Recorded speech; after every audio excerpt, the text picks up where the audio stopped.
할렐루야. 주님의 이름으로 환영하고 축복합니다. 동탄예수교회 이용진 목사입니다. 여러분들의 삶에 하나님의 사랑과 은혜가 항상 넘치기를 간절히 소망합니다.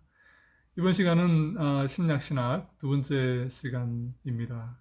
사랑하는 여러분, 신학 그러면 많은 사람들이 어렵게 생각합니다. 신학, 무엇이 신학일까요? 신학은 신학자들만의 전유물일까요?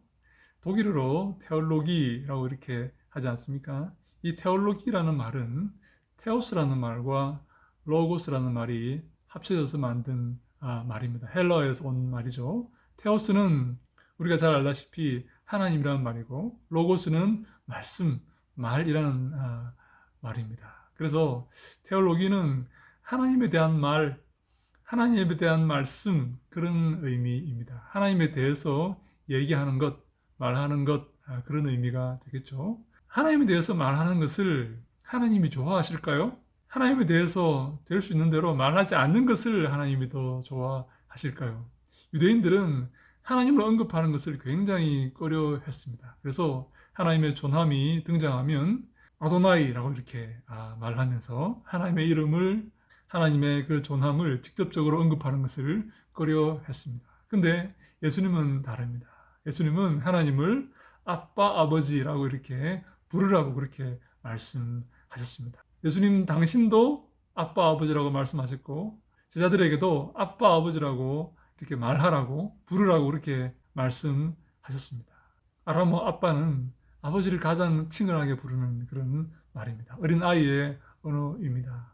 어린아이가 아빠에게 자신의 필요를 얘기하고 아빠와 대화를 나누며 아빠를 교제의 대상으로 삼는 그것을 아빠가 얼마나 기뻐하고 좋아하겠습니까?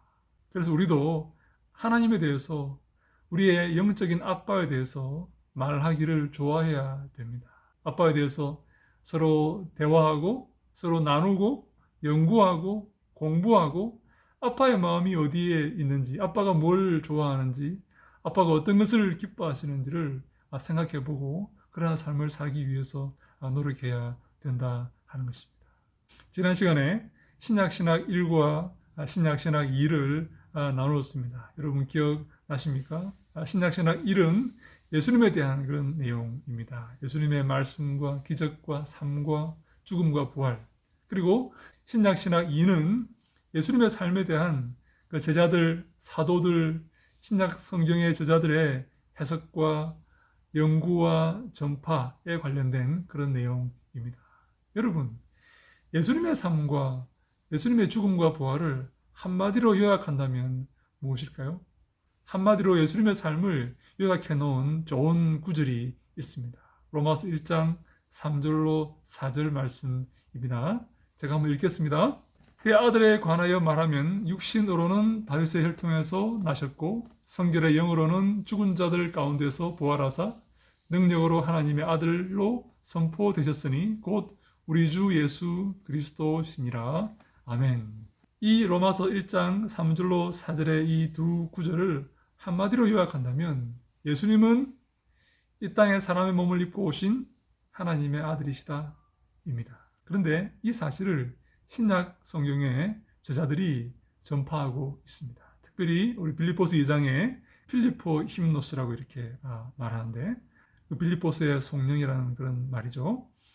예수님께서 이 땅에 인간의 몸을 입고 겸하게 오셔서 십자가에 죽으시고 하나님께서 그를 높이셔서 당신의 우편에 앉히셨다는 그런 내용입니다. 이 예수님께서 인간의 몸을 입고 하나님의 아들로 오셔서 이 땅에서 우리를 위해 죽으시고 하나님께서 그를 다시 일으키셔서 하나님 우편에 앉히셨다는 이런 신앙의 고백이 바로 신약 성경의 주제입니다. 신약 성경은 이 사실을 집중적으로 우리에게 말하고 있습니다. 제가 앞으로 계속 이 사실 다시 한번 말씀을 드리면, 예수님께서 이 땅에 인간의 몸을 입고 오셔서 십자가에서 죽으시고 우리 죄를 위해서 죽으시고 다시 부활하사 하나님 우편에 앉아 계시는, 하나님께서 그를 다시 살리셔서 하나님 우편에 앉히신 이 사실을 바로 신약의 저자들이 전하고 있다는 것입니다. 이것이 바로 우리의 신약 신학의 주제입니다.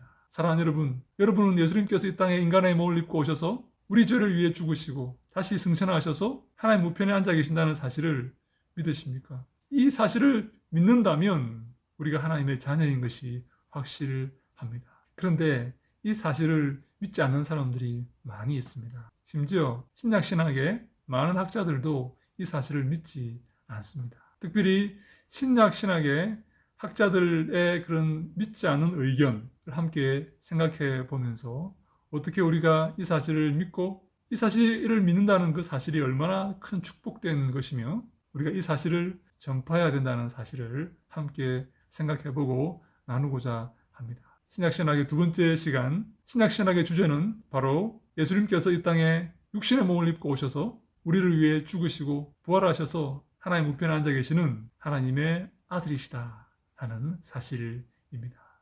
다음 시간부터 신약신학의 학자들이 이 사실을 어떻게 믿지 않으며 어떤 방식으로 설명을 하려고 하며 거기에 대해서 우리는 어떠한 입장을 가져야 되는지 한번 생각해 보고자 합니다. 이 진리의 말씀을 믿는 모든 사람들에게 하나님의 은혜와 축복이 넘치기를 주님 이름으로 간절히 축복합니다. 할렐루야, 샬롬.